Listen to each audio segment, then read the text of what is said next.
तो hello everyone, welcome back to channel. कैसे हो आप सब? आई होप सब बढ़िया होंगे, अपनी पढ़ाई काफी अच्छे से कर रहे होंगे। तो आज मैं लेकर आया हूँ आपके लिए आरडीएपी, जिसका फुल फॉर्म है rural development administration and planning का यूनिट 4, जो कि हमारा वन शॉट होने वाला है। मतलब कि हम इसके अंदर पूरा सिलेबस तो देखने ही वाले हैं, उसके साथ जो 3 साल के पीवाईक्यूज हैं उसके हम सॉल्यूशंस देखेंगे। सो देखो, ये जो हमारी यूनिट है ये छोटी है। मतलब कि मैं आपको बताऊं, सिलेबस इतना ज्यादा बड़ा नहीं है as compare to other units, but इसमें जो हमारे पीवाईक्यूज हैं मैंने 3 साल के वो भी सॉल्व कराए हैं। तो थोड़ा सा वीडियो लेंदी हो सकता है, लेकिन मैं आपको इस तरीके से समझाऊंगा, बस आप वीडियो देख लोगे तो आपका काम हो जाएगा। मैं आपको ये कहूंगा कि भाई बिना स्किप करे वीडियो देखना, आप सारी चीजें एक एक समझना, और आपको अगर पॉइंट याद हो गए तो आप पूरी यूनिट आराम से कर लोगे। और बहुत स्कोरिंग यूनिट है। तो देखो, यहाँ पर हमारा जो सब्जेक्ट कोड है हमारा KHU 701। अगर आप 7 सेम में देख रहे हो, अगर आप 8 सेम में देख रहे हो तो KHU 801। चलो स्टार्ट करते हैं। यूनिट का नाम है हमारा human resources development in rural sector. Rural sector के अंदर कैसे ह्यूमन रिसोर्स डेवलपमेंट कर सकते हैं, ठीक है। सो देखो, यहाँ पर इतने सारे टॉपिक मैंने लिख रखे हैं, आप देख सकते हो। मैं पहले हमेशा यही बनाता हूँ कि कौन सा टॉपिक किस साल में आया हुआ था। तो देखो, यहाँ पर ये जो है, यहाँ पर पहले तो हम इंट्रोडक्शन देखेंगे, और सारे टॉपिक जितने भी सिलेबस के अंदर टॉपिक हैं और जितने टॉपिक आए हुए हैं, मतलब कुछ ऐसे टॉपिक थे जो कि सिलेबस में मेंशन नहीं थे लेकिन पेपर में आए थे, तो मैंने करवा दिए, ठीक है, कोई दिक्कत नहीं है। तो चलो स्टार्ट करते हैं बिना देरी करे। So human resources development in rural sector. Basic सी बात है, ह्यूमन रिसोर्स डेवलपमेंट होता क्या है, ठीक है। सो डेवलपमेंट का मतलब क्या होता है? कोई भी अपडेट लाना, कोई भी इंप्रूव करना चीज को, वो हमारा डेवलपमेंट होता है। ह्यूमन रिसोर्स क्या होता है, ठीक है। तो ह्यूमन रिसोर्स आपको, अगर मतलब आपको वर्ड से ही समझ में आ रहा है, ह्यूमन को एज अ रिसोर्स यूज करना, ठीक है। मतलब कि human resource development is in rural sectors refer to a process of enhancing the skills, knowledge, health, overall capabilities of individual in rural areas to improve their quality of life and contribute effectively to the socio economic development of the community. इतनी easy way में मैंने आपको समझा दिया कि मतलब हर एक बंदे की रूरल सेक्टर के अंदर क्या क्या चीजें एनहेंस करो, स्किल एनहेंस करो, उनकी उनकी नॉलेज एनहेंस करो, उनकी हेल्थ एनहेंस करो, और जो उनकी ओवरऑल कैपेबिलिटी है उसे एनहेंस करो। देखो, ह्यूमन रिसोर्स का मतलब क्या होता है कि इंसान, ठीक है, मतलब कि इंसान को एज हम रिसोर्स यूज करेंगे, ठीक है। मतलब कि इंसान कहाँ पर कैसे काम करता है ना, इंसान मतलब कि जो हमारे ह्यूमंस हैं वो कितना ज्यादा कंट्रीब्यूट करते हैं कंट्री के अंदर, ठीक है। तो इस वजह से देखो, आपको भी पता है कि इंडिया के अंदर जो ह्यूमन रिसोर्स है उस पर बहुत कम ध्यान दिया जाता है, ठीक है। लेकिन जापान की बात करें ना, जापान में वो टोटली फोकस ह्यूमन रिसोर्स पे होता है, यानी कि वो अपना 40 to 60% जो पैसा है वो एजुकेशन के अंदर लगाते हैं, कि जिससे जो हमारे वहाँ के जो सिटीजन है वो अच्छी एजुकेशन को ले सके, ठीक है। लेकिन इंडिया में क्या होता है कि एजुकेशन पे सबसे ज्यादा टैक्स लगा देते हैं, जिससे कि ज्यादा बच्चे पढ़ नहीं पाते, ठीक है। सो वहां पे भाई यही होगा कि ह्यूमन रिसोर्स कम हो जाएगा। सो इसके लिए रूरल सेक्टर के अंदर ह्यूमन रिसोर्स डेवलपमेंट बहुत ज्यादा जरूरी है, ठीक है। सो यही सब है कि इससे क्या होगा कि वो उसकी क्वालिटी ऑफ लाइफ इंप्रूव होगी, वो अच्छे से इकोनॉमिक जो है हमारी कंट्री की इकोनॉमिक डेवलपमेंट है उसके अंदर इफेक्टिवली कंट्रीब्यूट कर पाएंगे, ठीक है।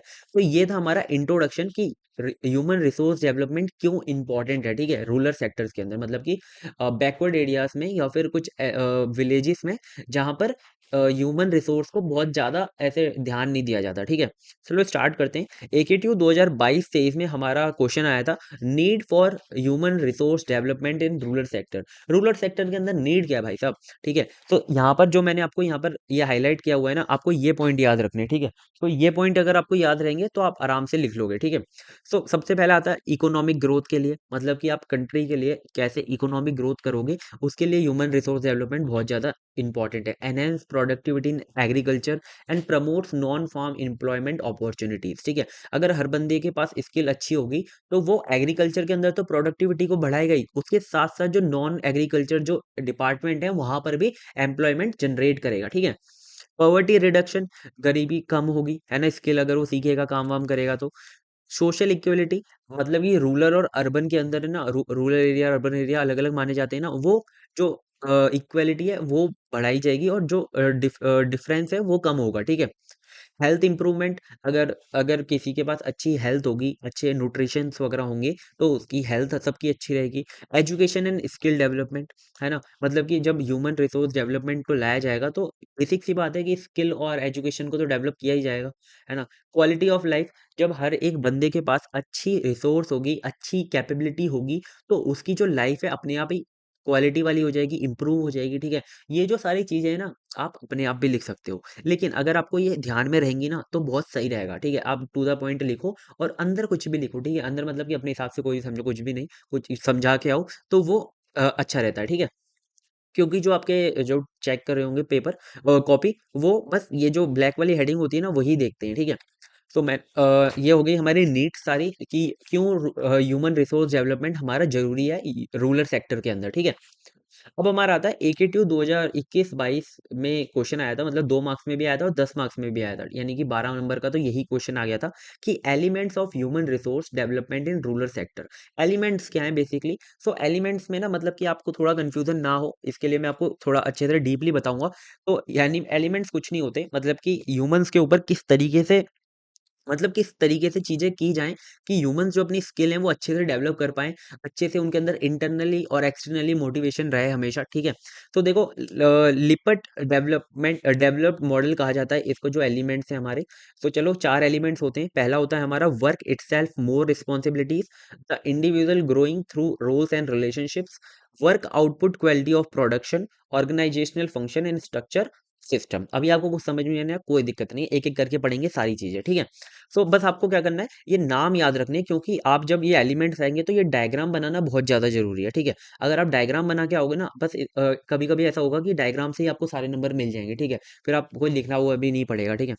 अब पहला आता है हमारा क्या, वर्क इटसेल्फ मोर रिस्पॉन्सिबिलिटीज। इसका मतलब क्या है, ठीक है? मतलब कि मैं आपको बताता हूँ, provide direct and constructive feedback on performance. अगर कोई बंदा काम कर रहा है आपकी टीम के अंदर, तो उसे हमेशा डायरेक्ट फीडबैक दो, उसे हमेशा कंस्ट्रक्टिव फीडबैक दो। कंस्ट्रक्टिव फीडबैक का मतलब क्या होता है? मतलब कि अगर आपको किसी बंदे के अंदर कोई कमी लगती है ना, तो डायरेक्टली ऐसे मत बोलो कि भाई आपको है ना ये बात गलत लग, आपकी ये जो बात है ना वो सही नहीं है। लेकिन कंस्ट्रक्टिव फीडबैक का मतलब क्या होता है, आप इस तरीके से बताओ कि उसे बुरा भी ना लगे, ठीक है?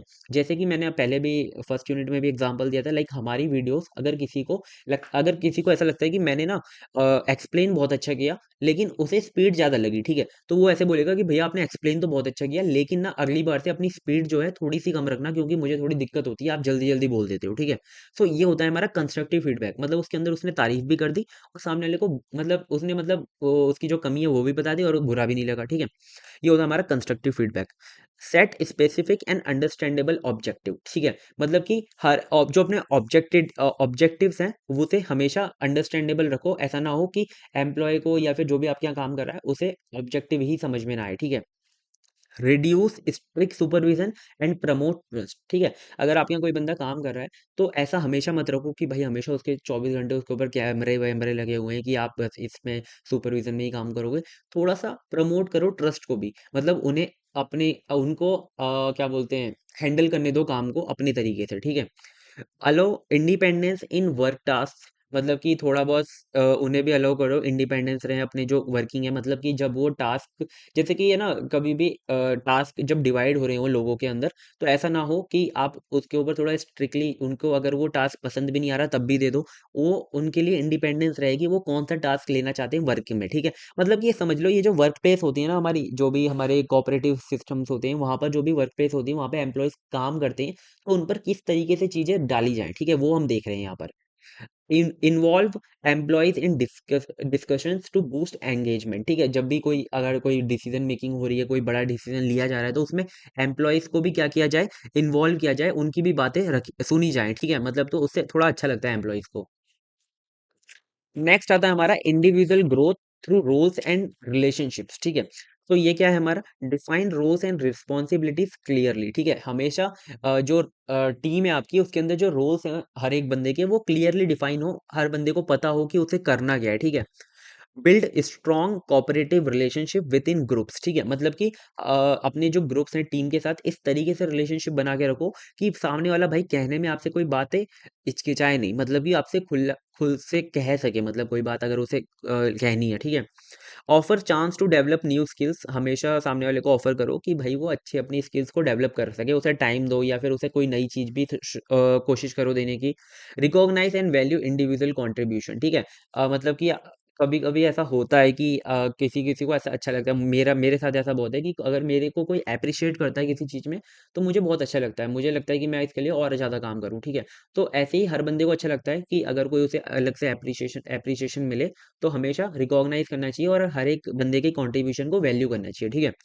Work output and quality of production, ठीक है? हमेशा मतलब ध्यान रखो जो आपका आउटपुट है वो क्वालिटी का है, ठीक है? मोर रिस्पॉन्सिबिलिटीज मतलब कि जो बंदे हैं उनको ज़्यादा रिस्पॉन्सिबिलिटीज़ और चैलेंजिंग टास्क भी दो। ऐसा नहीं हमेशा कि बिल्कुल लीनिएंट और ईज़ी टास्क दे दिए, आप चैलेंजिंग टास्क भी दो हमेशा हर बंदे को उसका जो क्या बोलते हैं क्या बोलते हैं याद नहीं आ रहा, अभी बाद में बताऊँगा, ठीक है? मतलब कि उसका ये पता चल पाए कि कितना वो मैक्सिमम आउटपुट दे सकता है, ठीक है? टीम कोलैबोरेशन, हमेशा जो टीम्स हैं उनके आपस में कोलैब करवाओ, है ना?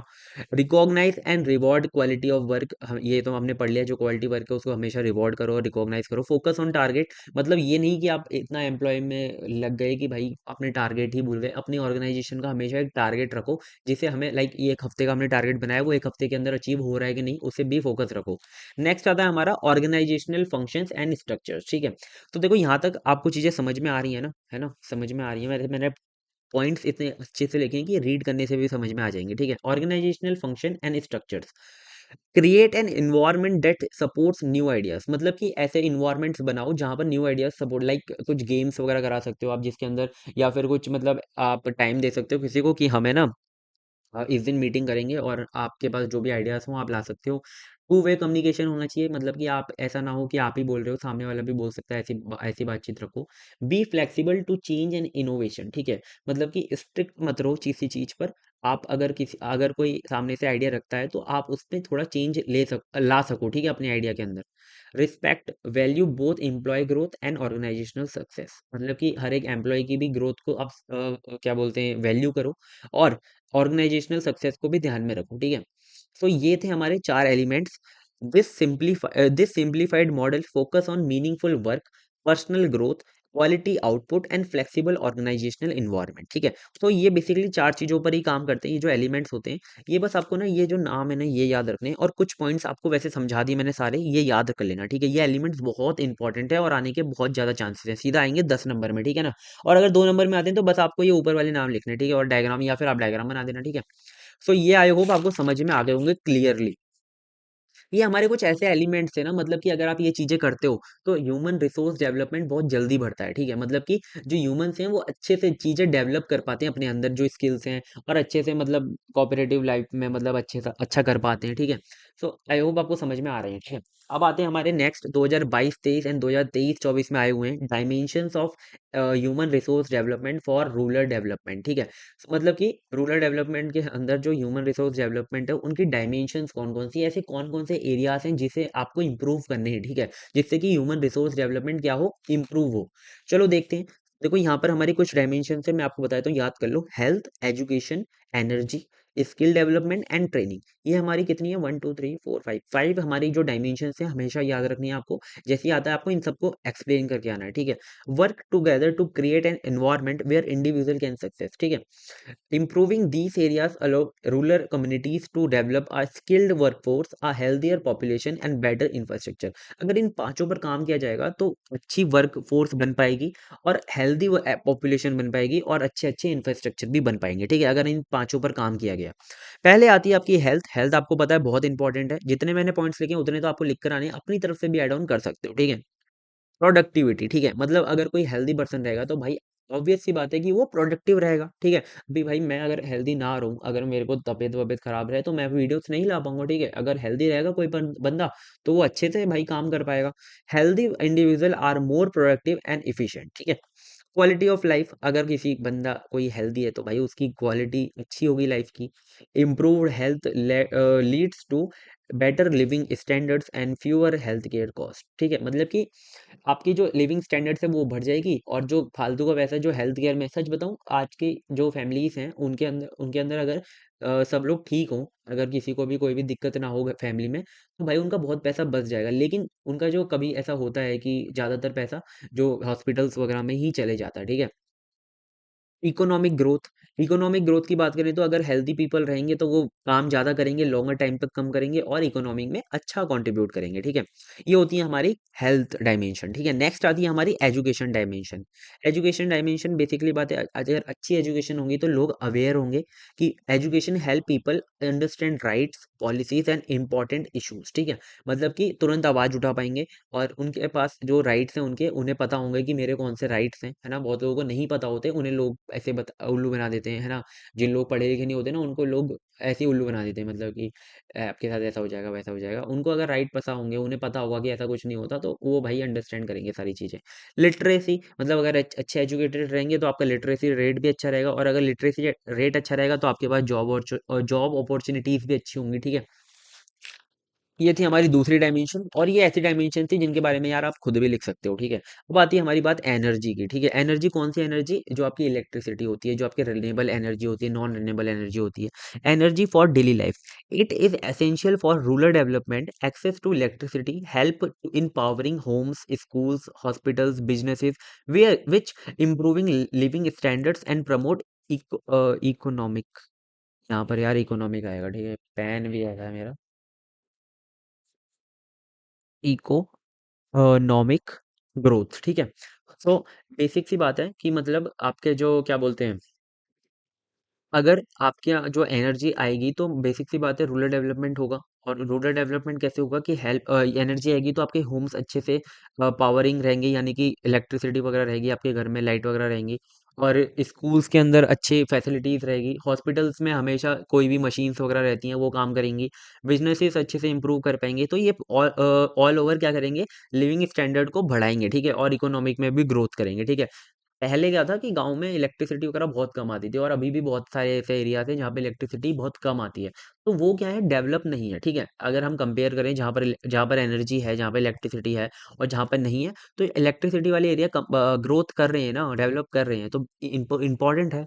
Renewable energy such as solar and wind power can be used rural areas where traditional grid electricity may not be available, है ना? मतलब कि आजकल होता ही है कि गाँवों में ज़्यादातर सोलर सिस्टम लगा दिए जाते हैं जहाँ पर इलेक्ट्रिसिटी नहीं पहुंचा जा सकती, ठीक है? तो ये भी बहुत अच्छा काम करते हैं रिन्यूएबल एनर्जी, जो कि रिन्यू हो सकते हैं। नेक्स्ट आता है हमारा non renewable energy, like petrol हो गया, है ना? कैरोसिन, डीजल, ये सब भी प्रोवाइड कराए जानी चाहिए, क्योंकि एग्रीकल्चर और इंडस्ट्रीज अगर रूरल एरियाज में आती हैं तो वहां पर इनकी जरूरत पड़ेगी, क्योंकि बड़ी बड़ी इंडस्ट्रीज ऐसा होता है कि सोलर और विंड पावर पे नहीं चल पाती, ठीक है?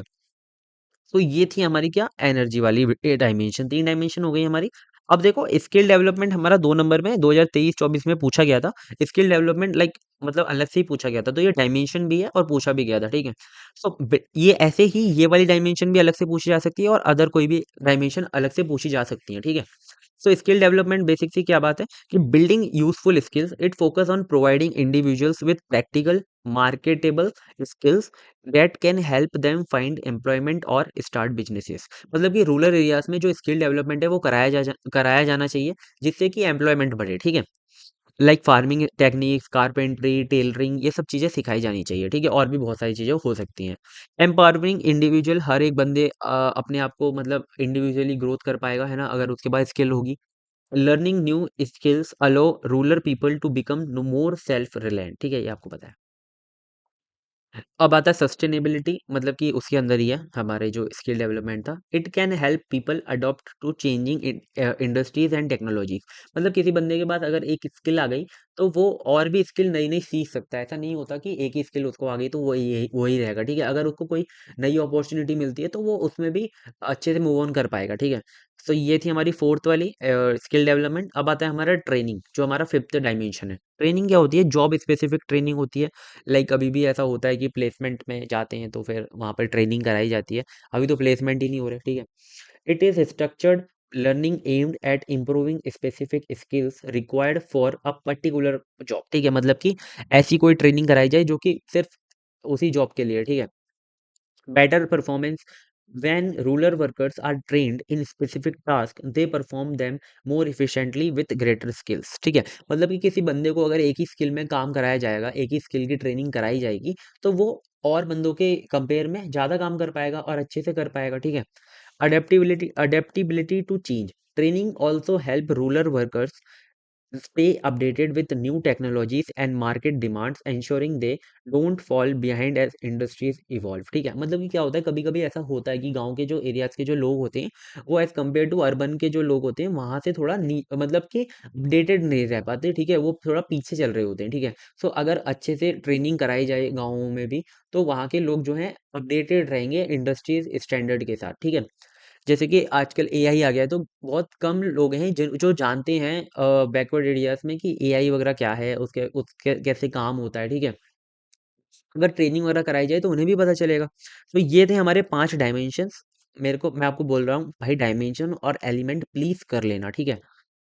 अब आता है हमारा एकेटीयू 2023-24 में क्वेश्चन आया था 2 मार्क्स में, what do you mean by mental dimensions of human resource development. तो 2 नंबर के हिसाब से ही देख लेते हैं। वैसे हमने सारी डायमेंशन देख ली, अब ये सारी थी क्या, फिजिकल थी, है ना। अब हम मेंटल की बात करते हैं, मतलब कि लोग अंदर से भी तो भाई मोटिवेटेड होने चाहिए। In the mental dimension of human resource development refer to the psychological and intellectual development of individual within an organization और community। अब आप ऑर्गेनाइजेशन के अंदर एम्प्लॉयज को अगर आप साइकोलॉजिकल भी डेवलप नहीं करोगे तो दिक्कत रहेगी, ठीक है। वो आपका काम सही से नहीं कर पाएंगे भाई, ठीक है। तो साइकोलॉजिकली और इंटेलेक्चुअली भी डेवलप करना चाहिए। So it focus on improving the mental capabilities, mindset, emotional emotional intelligence of people to help them grow personally and professionally। मतलब कि मेंटली कैसे कैपेबिलिटीज को बढ़ाया जाए लोगों की, मतलब कि लोगों को अच्छे से मोटिवेट किया जाए कि वो इधर उधर ना सोचें, फालतू की बातें ना सोचें। मतलब कि होता है ना, मोटिवेशनल स्पीकर आते हैं, वो भाई मोटिवेट करते हैं लोगों को, तो ऐसे करा सकते हो, मतलब ट्रेनिंग वगैरह करा सकते हो। और मतलब कि देखो बेसिक सी बात है, अगर किसी बंदे के पास पैसा आता है ना, तो भाई वो आराम से मोटिवेट हो जाता है, ठीक है, तो दिक्कत नहीं रहती। अब आता है हमारा नेक्स्ट एकेटीयू 2021-24, 21-22 और 23-24 में आया हुआ था क्वेश्चन, 2 साल आया है, तो बहुत इंपॉर्टेंट है। सिलेबस में अलग से मेंशन भी नहीं है, ठीक है, तो मैं करवा रहा हूँ आपको। What contributed to evolution of human resource development, explain in detail. Human resource development basic सी बात है, इवॉल्व तो हुआ है, पहले से अब तक बहुत अच्छा हुआ है। तो उसके अंदर क्या कौन कौन सी चीजें थी जिसने कंट्रीब्यूट किया था, कौन कौन से फैक्टर थे जिनकी वजह से ह्यूमन रिसोर्स डेवलपमेंट इवॉल्व हो पाया, आगे बढ़ पाया, ठीक है। देखो, the concept of HRD has evolve significantly over time due to various social, economic, organisational factors, ठीक है। तो सबसे पहला फैक्टर है हमारा इंडस्ट्रियल रिवॉल्यूशन। जब से हमारा इंडस्ट्रियल रिवॉल्यूशन आया, इंडस्ट्रीज बढ़ी, ठीक है। जब जब से हमारा जो ह्यूमन रिसोर्स डेवलपमेंट है बढ़ा। बेसिक सी बात है, पहले क्या था कि लोग बस एग्रीकल्चर में थे और वहां पर काम करते थे, अपना अच्छा जीवन काटते थे, ठीक है। लेकिन जब से इंडस्ट्रीज आई तो लोगों को पता चला कि भाई ऐसा भी कुछ काम होता है, वहां पर भी जाके काम कर सकते हैं, ठीक है। तो उन्होंने अपने आप के, अब इंडस्ट्रीज के अंदर जा रहे हैं तो क्या करना पड़ेगा, कोई एक स्किल आनी चाहिए उनके पास, कोई मशीन को ऑपरेट करना आना चाहिए, या फिर कोई भी डिजाइनिंग आनी चाहिए, कुछ भी आना चाहिए, एक्सपोर्ट का काम आना चाहिए। तो उन्होंने वो स्किल सीखी धीरे धीरे, तो क्या हुआ, ह्यूमन रिसोर्स डेवलप हुआ, वहां से उन्हें पैसे मिले, इकोनॉमिक में भी ग्रोथ हुई, ठीक है। So the industrial revolution in 18th and 19th century transform economics from agriculture to industrial. मतलब उन्हें पता चला कि भाई इंडस्ट्रीज भी ऐसी चीज है जहां पर हम काम कर सकते हैं। Factories required skilled and efficient workers, और इस हिसाब से उन्हें स्किल गेन करनी पड़ी, और बहुत सारी फैक्ट्रीज ने ट्रेनिंग भी कराई, ठीक है। अब आता है हमारा second factor, world wars. The first and second world wars required large scale training of military personnel and workers. जब first and second world war हुआ था, वहां पर बहुत सारे लोग ऐसे लगे थे जो कि ट्रेनिंग के लिए मिलिट्री में आए, और क्या बोलते हैं, लाइक उन्हें जैसे कि मशीनरी ऑपरेट करना आना चाहिए, है ना। वर्ल्ड वॉर में भी भाई लोग, मतलब ह्यूमन रिसोर्स डेवलपमेंट हुआ था, मरे तो थे लोग, बट उनके साथ भाई ह्यूमन रिसोर्स डेवलपमेंट भी हुआ था, कि लोगों को इतना तो पता चला था कि अगर कुछ नहीं आता तो मर ही जाएंगे यहाँ पर, ठीक है। तो मतलब बढ़ावा तो मिला था थोड़ा सा, ऐसे कह सकते हैं।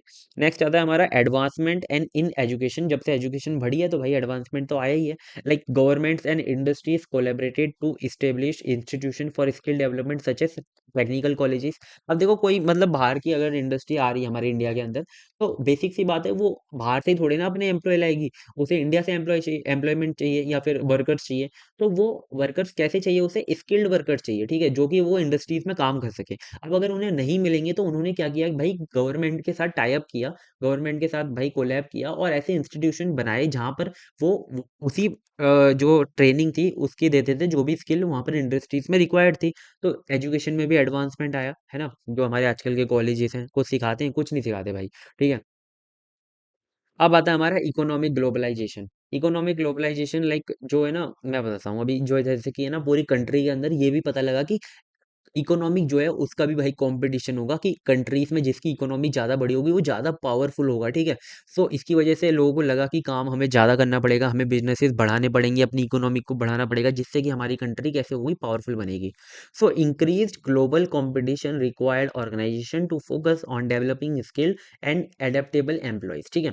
ये तो आपको पता चल गया कि ग्लोबल कंपटीशन आया तो भाई ऑर्गेनाइजेशन को पता चला कि हमें स्किल्ड एंड एडेप्टेबल एम्प्लॉयज की जरूरत है। Multinational companies begin emphasizing employee development to meet international standards foster innovations, ठीक है। तो मल्टीनेशनल कंपनीज ने भी स्टार्ट किया, मतलब कि उन्हें लगा कि भाई हमें भी स्टैंडर्ड मैच कराने पड़ेंगे इंटरनेशनली, तो उन्होंने जो भी एम्प्लॉयज थे उन्हें स्किल करना शुरू किया। अब आते हैं हमारे टेक्नोलॉजिकल एडवांसमेंट्स। जब से हमारी टेक्नोलॉजी बढ़ने लगी तो धीरे धीरे लाइक मशीनरीज आई, तो मशीन को ऑपरेट करने वाले भी तो बंदे चाहिए, है ना। तो उसके उसकी उसकी वजह से भी हमारा जो ह्यूमन रिसोर्स डेवलपमेंट है बढ़ा। अब आता है हमारा AQ 2021-22 में पूछा गया question, discuss critical HRD issues. कौन कौन से ऐसे ह्यूमन रिसोर्स डेवलपमेंट के अंदर इश्यूज हैं उन्हें हम देखते हैं, ठीक है। HRD is essential for fostering individual growth and organizational success. दोनों के लिए होता है कि हर एक बंदे की भी ग्रोथ होगी और ऑर्गेनाइजेशन को भी बढ़ावा मिलेगा, उसकी भी सक्सेस होगी, ठीक है। तो कौन कौन से ऐसे चैलेंजेस है जो कि फेस करने पड़ते हैं HRD को। सबसे पहला होता है स्किल गैप, ठीक है। Workforce skill often fail to match job requirements. ऐसा ही तो होता है कॉलेज के अंदर, भाई कंपनी आ रही है हमें कि कॉटलिन आनी चाहिए, बंदों को वेब डेवलपमेंट आता है, वो भी HTML CSS, ठीक है। रिक्वायरमेंट ही फुलफिल नहीं हो रही है, ठीक है। आजकल तो ब्लॉकचेन मांग रहे हैं और भाई बंदों को HTML CSS आता है। रेजिस्टेंस टू चेंज, मतलब कि एम्प्लॉयज बहुत रिस्ट है, मतलब कि अडॉप्ट करने के लिए न्यू टेक्नोलॉजीज को। तो मतलब लोग हैं भाई ऐसे कि नई टेक्नोलॉजी को जल्दी अडेप्ट नहीं कर पाते। नेक्स्ट आता है हमारा क्या, इनएडुकेट ट्रेनिंग, है ना। Poorly design programmes, lack relevance and impact. आजकल के बीटेक ही देख लो, मतलब पूरा भाई रोस्ट रोस्ट करवाओ कॉलेज वालों को कि भाई कि ऐसे प्रोग्राम्स को डिजाइन किया गया है जिसके अंदर हम बीटेक के अंदर क्या क्या चीजें पढ़ रहे हैं, यही पढ़ रहे हैं। पहली बात तो RER पढ़ रहे हैं, ये RDA भी पढ़ रहे हैं, RER पढ़ रहे हैं, और ऐसे ऐसे सब्जेक्ट्स जो क्या जरूरत है भाई बीटेक वालों को पढ़ने के लिए। ऐसे प्रोग्राम्स डिजाइन किए गए जो कि बहुत पुअर है, मतलब कि स्किल डेवलप के लिए। रिसोर्स कंस्ट्रेंट्स, ठीक है। रिसोर्स कंस्ट्रेंट बेसिकली लिमिटेड हमारे पास फंड्स हैं, जिससे कि रिसोर्सेज भी कम है लोगों के पास। और वर्क लाइफ बैलेंस, लोगों overloading employees with training can lead to be burnout, है ना। लोगों के पास अपनी लाइफ भी है और भाई ट्रेनिंग भी करनी है, तो ऐसा होता है कि बर्नआउट हो जाते हैं वो। कभी कभी स्टूडेंट्स के साथ बहुत होता है ऐसा कि वो अगर गलत अलग से कोई चीज़ सीखते हैं तो जो चीज़ वो कर रहे हैं, लाइक मैं आपको एग्जांपल देता हूँ कि आप जैसे कॉलेज में आप जाओगे तो आपको बोलेंगे कि भाई आपको प्लेसमेंट के लिए ना ये वाली जो स्किल आनी चाहिए। लेकिन आप जब उस स्किल पे काम करने लगोगे तो बेसिक सी बात है, आपको कॉलेज नहीं जाना है, आपको घर पे बैठ के काम करना है। फिर कॉलेज वाले क्या कहेंगे कि भाई आपकी तो अटेंडेंस होनी चाहिए 75%, तो आप कॉलेज भी जाओगे, घर आके ट्रेनिंग भी करोगे, तो बर्नआउट तो हो ही जाओगे ना। ये इतना ही करेगा इंसान। लैक ऑफ लीडरशिप डेवलपमेंट, ठीक है। हर कोई काम कर रहा है, लीडरशिप किसी को नहीं आती, है ना। लीडरशिप स्किल किसी ने सीखी नहीं, तो लास्ट में क्या होता है, लीडर्स की जरूरत हो जाती है बहुत ज्यादा और लीडर्स होते हैं बहुत कम। AKTU 2023-24 में पूछा गया था ये क्वेश्चन कि philosophy and significance of rural industries. Rural industries जो होती है, मतलब कि गांव में जो इंडस्ट्रीज होती हैं, उनके पीछे फिलोसफी क्या है करने की, उनका सिग्निफिकेंस क्या है। और एक और था इसमें, explain the reasons two of slow growth of rural industries in India. India के अंदर रूरल इंडस्ट्रीज क्यों नहीं ग्रो कर पा रही हैं, ठीक है। तो चलो एक एक करके पढ़ते हैं। Working philosophy of rural industries, सबसे पहले यूटिलाइजेशन ऑफ लोकल रिसोर्स, है ना, कि लोकल रिसोर्सेज को अच्छे से यूज कर पाए, ये भी पीछे फिलोसफी है। लाइक जो भी रॉ मटेरियल्स हो वो जो रूरल से ही आ सके, उनको अच्छे से यूटिलाइज कर पाएँ। लाइक कॉटन, अगर कोई इंडस्ट्रीज है ना, क्लोथिंग इंडस्ट्रीज है, तो अगर गाँव वगैरह में खेती होती है कॉटन की, तो वहाँ से वो रिसोर्स को ले सकें।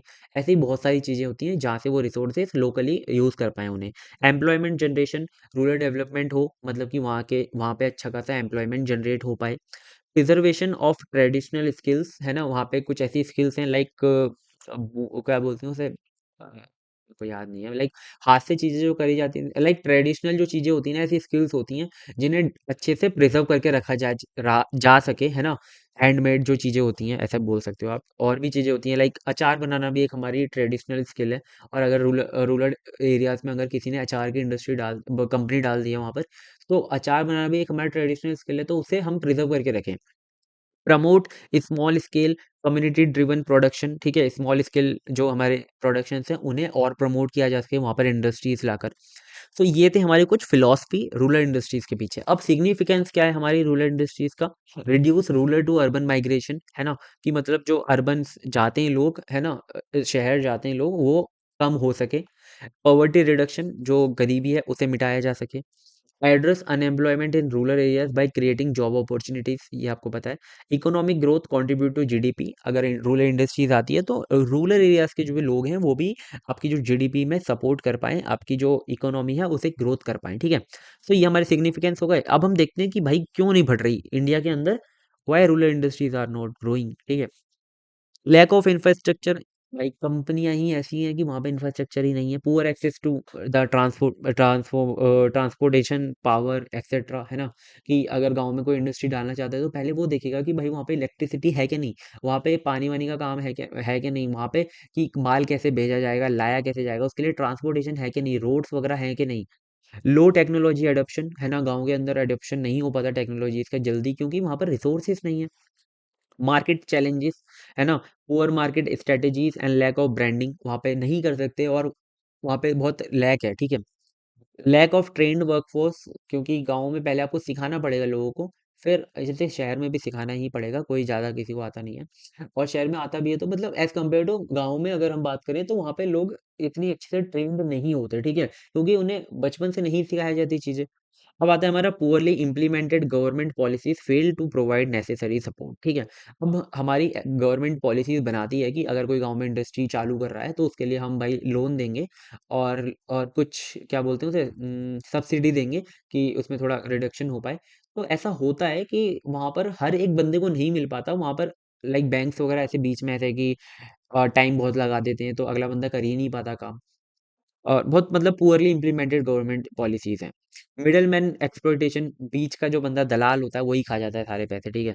कल्चरल रेजिस्टेंस, मतलब गांव में ऐसा होता है कि जो कल्चरल रेजिस्टेंस होता है कि जल्दी से कोई नई चीज होती है उसे अडॉप्ट नहीं करते, और होता है, वो तो होता ही है ना कल्चरल रेजिस्टेंस की, मतलब अपने यहाँ जो चीजें चल रही हैं उसी को रखना है, हम कोई नई चीज इम्प्लीमेंट नहीं करेंगे, ठीक है।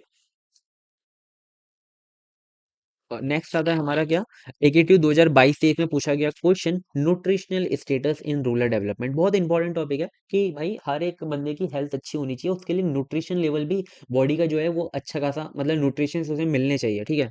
सो देखो, nutritional status plays a critical role in rural development as it directly impact the health, productivity and quality of life of the rural population, ठीक है।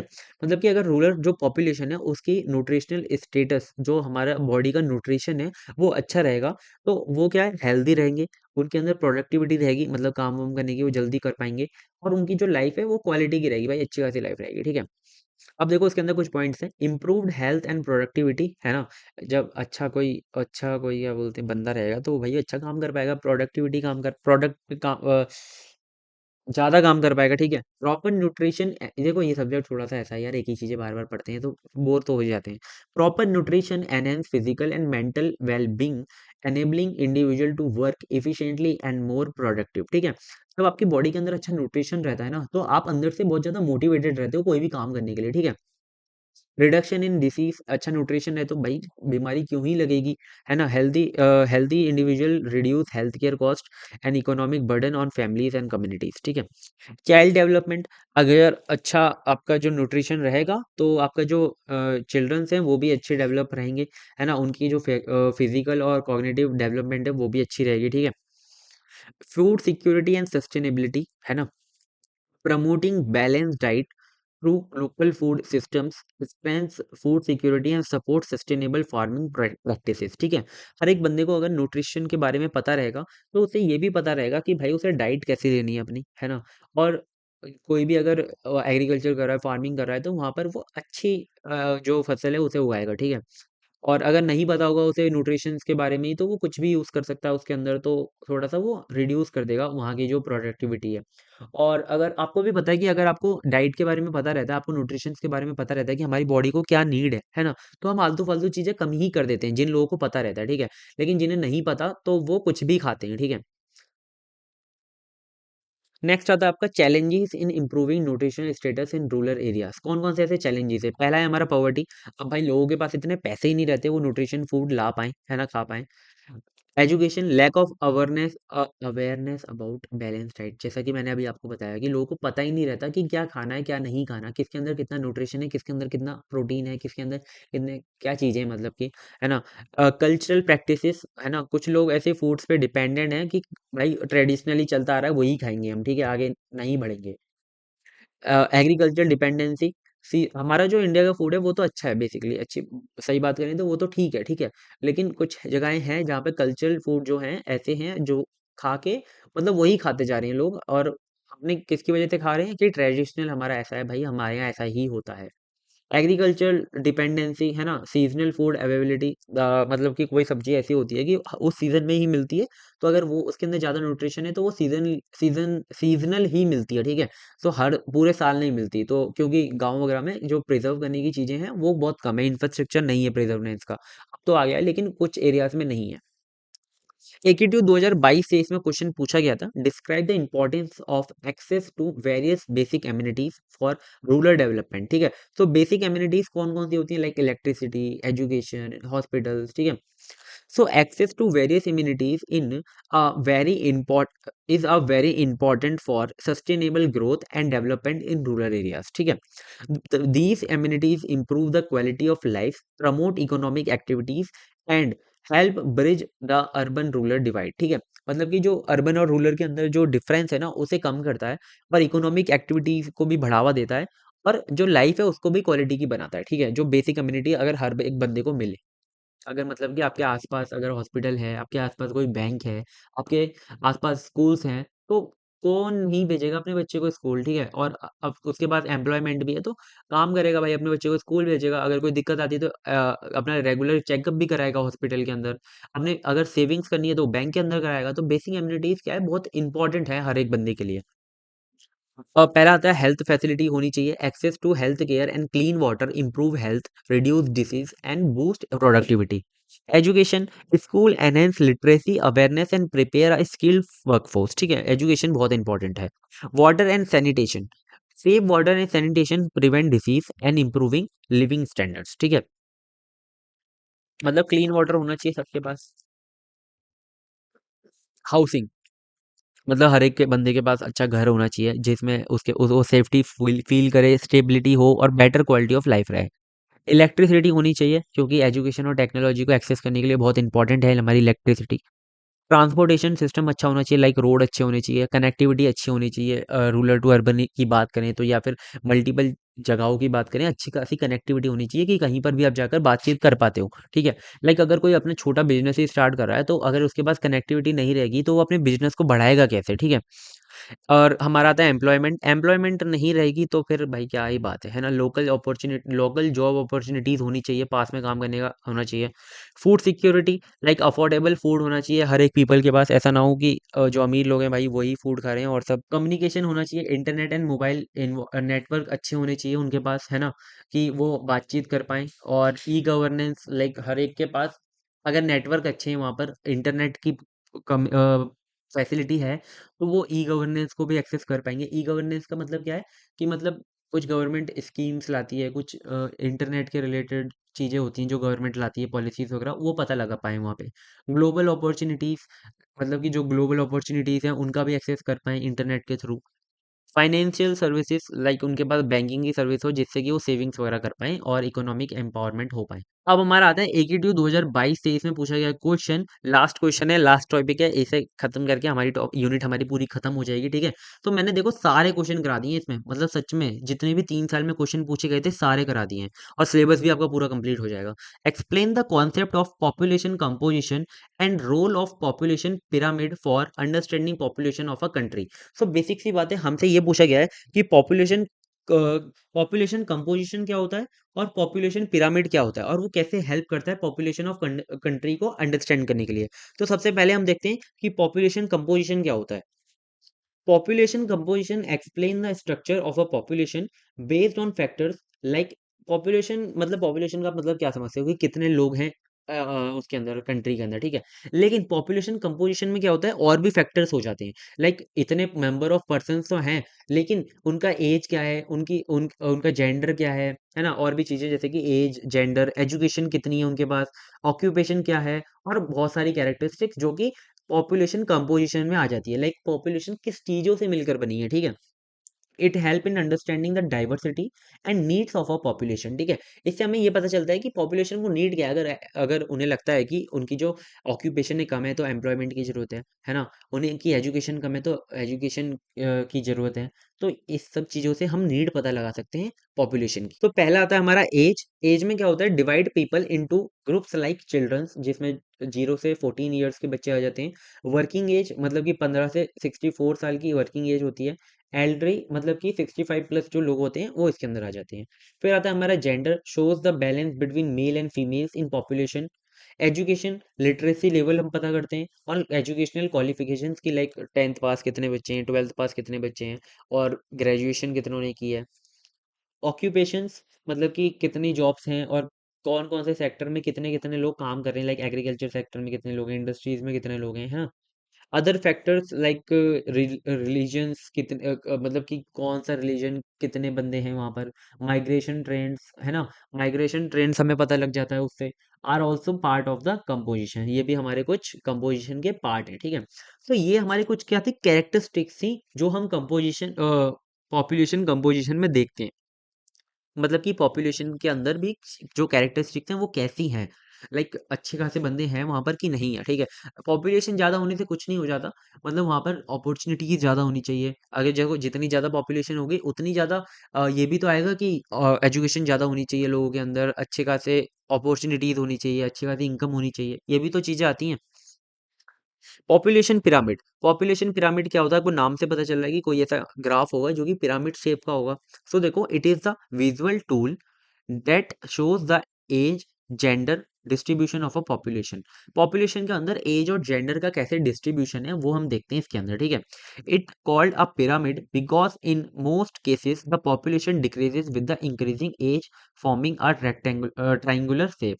तो क्या होता है ये पिरामिड, इसे क्यों कह रहे हैं, क्योंकि ज्यादातर केसेस में ऐसा होता है कि जितनी ज्यादा एज बढ़ती जाती है उतनी पॉपुलेशन कम होती जाती है, ठीक है। जैसे कि अगर हम इंडिया की बात करें तो उसमें क्या होगा कि जो बच्चे होंगे, लाइक 0 से जो 5 साल के बच्चे होंगे वो ज्यादा होंगे एज कम्पेयर टू 100 साल के जितने बंदे होंगे, ठीक है। 100 साल में कम हो जाएंगे, है ना। बेसिक सी बात है कि आजकल जी कितने लोग रहे हैं, 60 से 50 से इतना ही जी रहे हैं, ठीक है।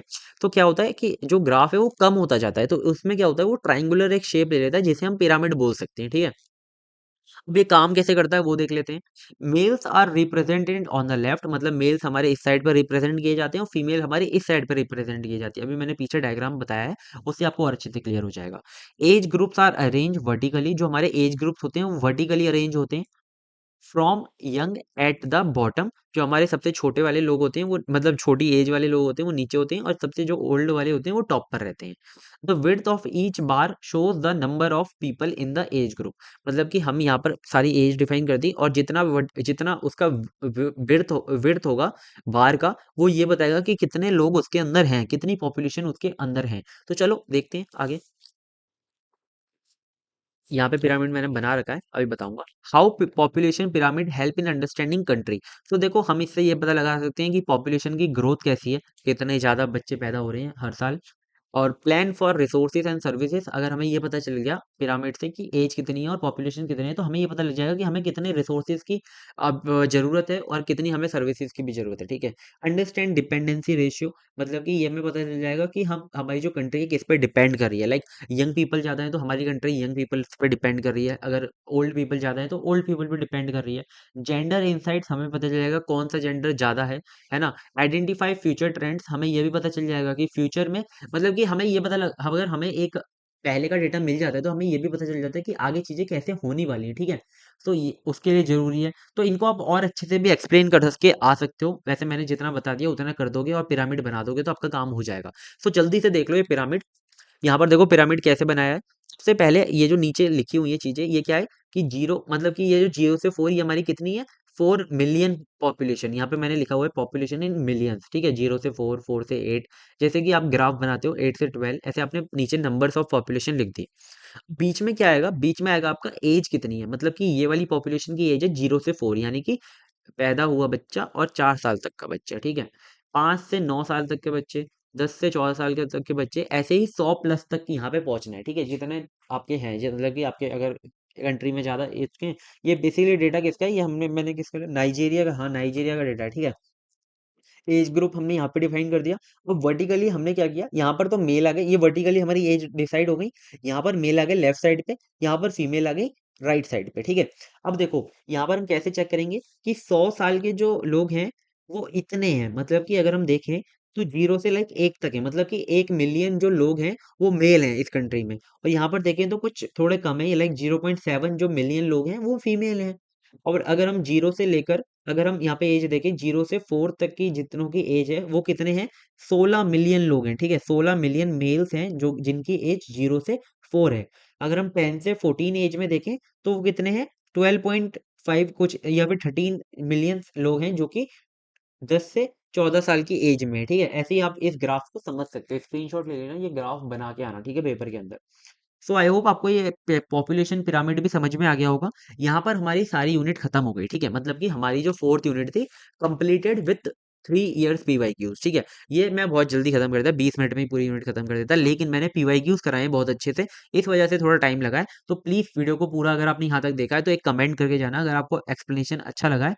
और क्या बोलते हैं, सब्सक्राइब कर लेना प्लीज यार, मल्टी आइटम्स चैनल को और मल्टी आइटम प्लस चैनल को भी, क्योंकि हम आपके लिए बहुत अच्छा कंटेंट लाते हैं। देखो सिलेबस करा देते हैं लोग, लेकिन पीवाईक्यूज नहीं करा रहे हैं, ठीक है। हम करा रहे हैं तो यार थोड़ा सा तो बनता ही है, और एक्सप्लेनेशन भी आई होप मैंने अपनी अपने मतलब कि अपने क्या बोलते हैं, चलो ठीक है छोड़ो। थैंक यू सो मच अगर आपने यहाँ तक वीडियो को देखा है। All the best for your exams and take care, मिलते हैं किसी नेक्स्ट वीडियो में, तब तक के लिए बाय बाय।